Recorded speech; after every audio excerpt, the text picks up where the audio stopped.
seems like every organization, our government, the current administration we have, seems like everyone wants to take women back 500 years. I'm telling you, they want to take us back to the caveman times. And I'm not saying anything wrong with marriage. Just marry who God tell you to marry, and marry the right person that fit with your culture, your family, and your beliefs. You got to marry the right person. I'm not saying not having children. No, that's not what I'm saying. Growing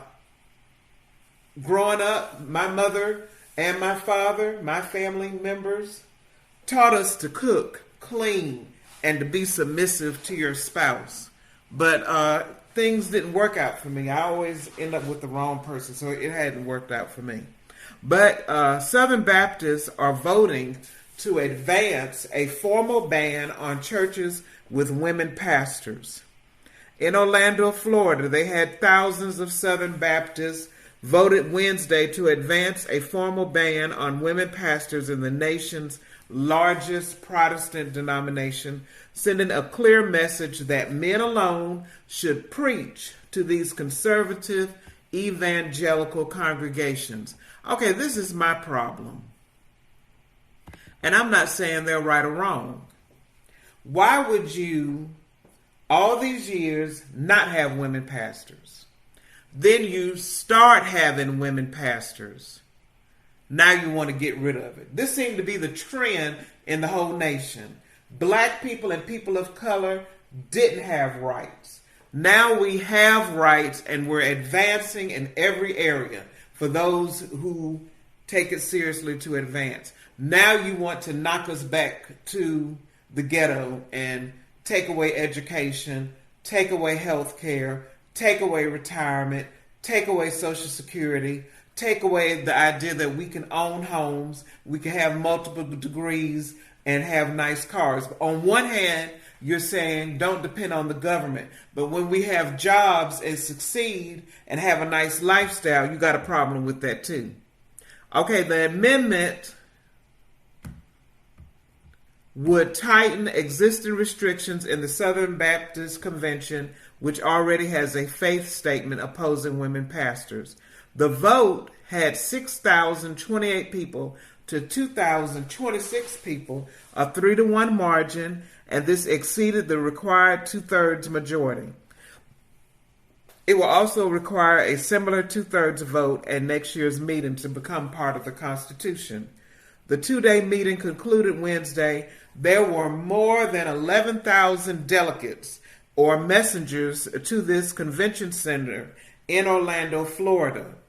Typical of the Southern Baptist Convention annual meetings, the gathering carries the feel of a town hall with a cast of thousands. It mixes worship and sermons with numerous motions and resolutions governed by a parliamentary procedure where the sacred and the arcane are debated with equal fervor. Albert Mohler, who sponsored the amendment on women pastors, said it addressed a defining issue. This is an opportunity for Southern Baptists to speak in truth, in unity, and conviction. He is, said Mohler, president of the Southern Baptist Theological Seminary in Louisville, Kentucky. There's a great line that divides liberal and biblical evangelicalism, and you can see it on this very issue.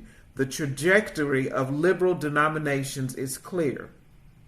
That was only a brief debate, and none of it contained support for women pastors. The sole opposition came from South Carolina, of course. Pastor Doug Mize. He said the measure wasn't necessary because the denomination already has a mechanism to expel churches with women in senior pastoral positions, and has done so on multiple times. What we have already works, he says. Southern Baptist leaders cite biblical passage that limits pastors to men.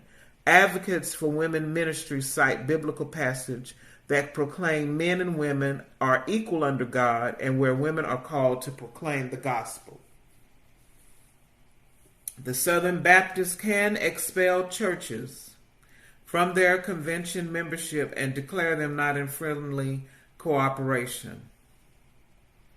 There's already a wide agreement within the denomination that its faith statement rejects the appointment of women as senior pastors who lead churches. Debate has persisted on where to draw the line regarding churches with women serving in assistant pastoral or preaching roles.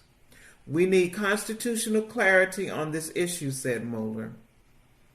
He had a lead role in drafting the ban, which passed in 2000.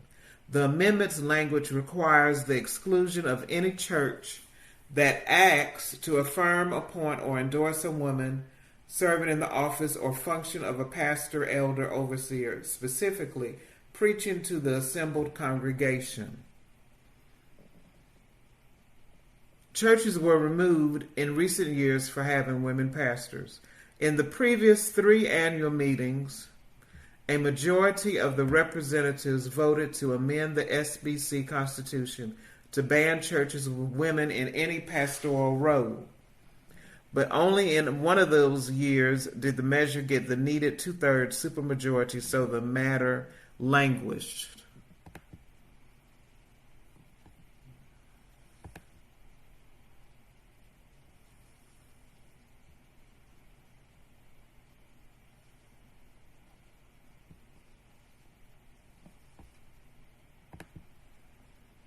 The denomination has also expelled churches with women in senior pastoral roles, such as the large Saddleback Church.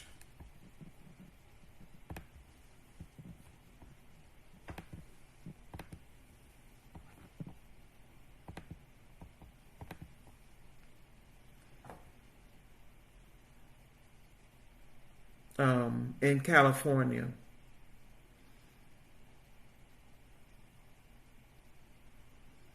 The SBC debate stands in stark contrast to the practices of numerous historic, more liberal Protestant denominations, which ordain women and have opened the highest offices to them.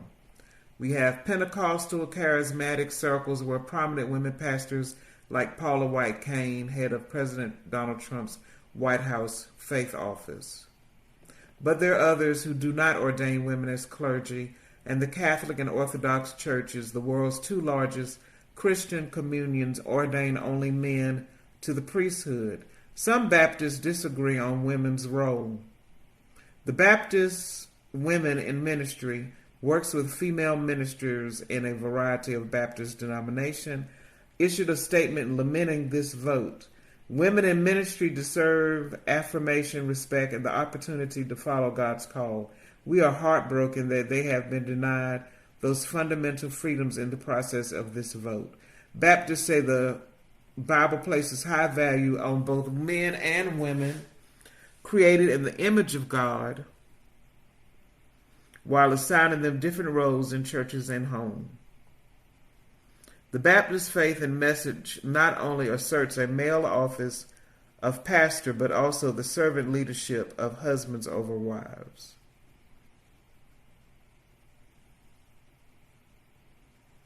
Many said that Southern Baptists have a pricelessly high view of the role of women and even the necessity of gifts and contribution and work of women in every sphere of life.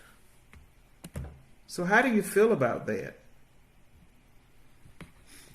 How do you feel about the Southern Baptist Convention? Very interesting. I have opinions, but I don't know.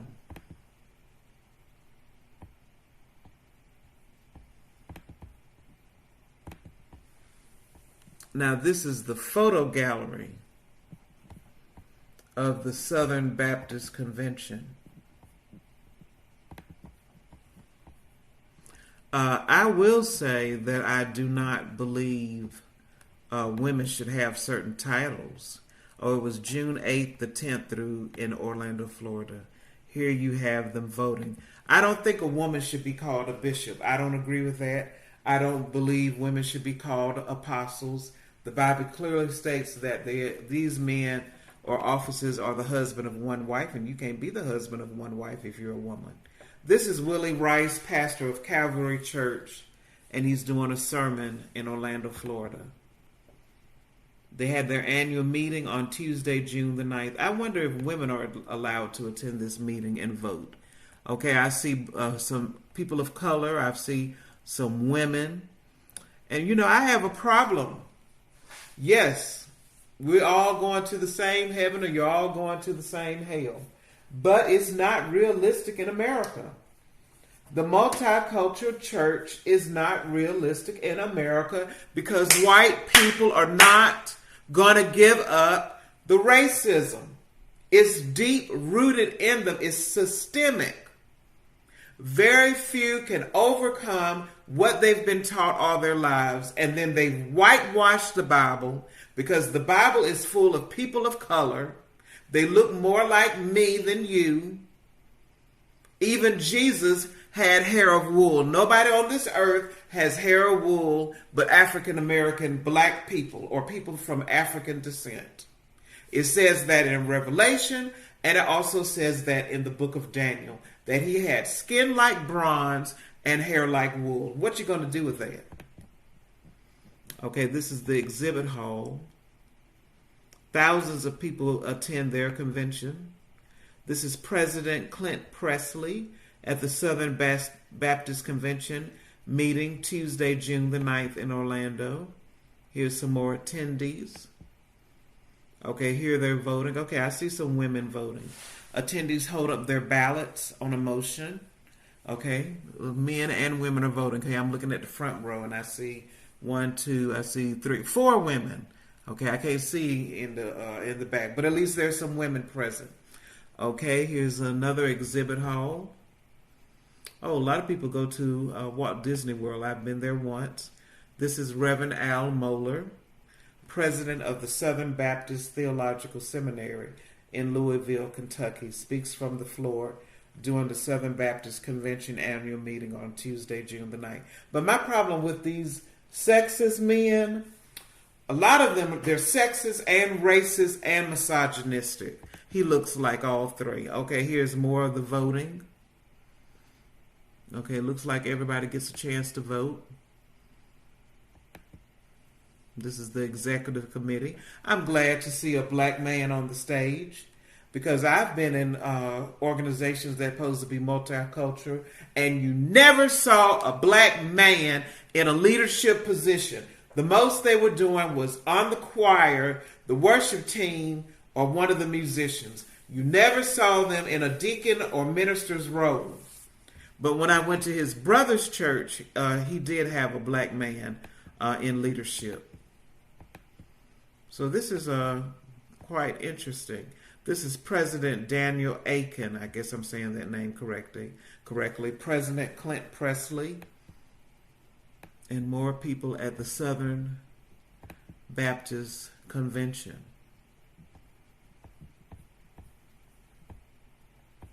So how do you feel about that? I know in the Church of God in Christ, they don't have women pastors, but then legally, on paper, they say no women pastors. They're not recognized in meetings. They're not on the elders' council. But you have women pastors who do exist, but nobody bothers them. But then you have female evangelists who get in the pulpit and preach. Social debates have taken center stage. In 2026, Al Mohler is proposing a new constitutional ban on women pastors, reviving a 4-year-old debate. Allegiance to President Donald Trump and Republican Party values have been another source of division within the SBC. The race for SBC president between Florida Pastor Willie Rice and South Carolina Pastor Joshua Powell will test this division. The presidential election will overlap with votes on several resolutions on immigration and political violence.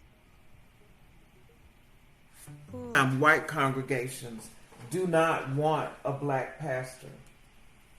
And there's some congregations that do not want a a female pastor. So it's a lot to take in and a lot going on.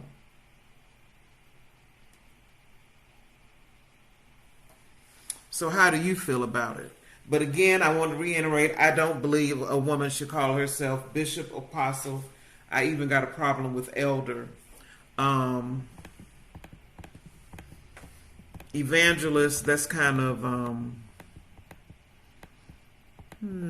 what's the word I want? Neutral.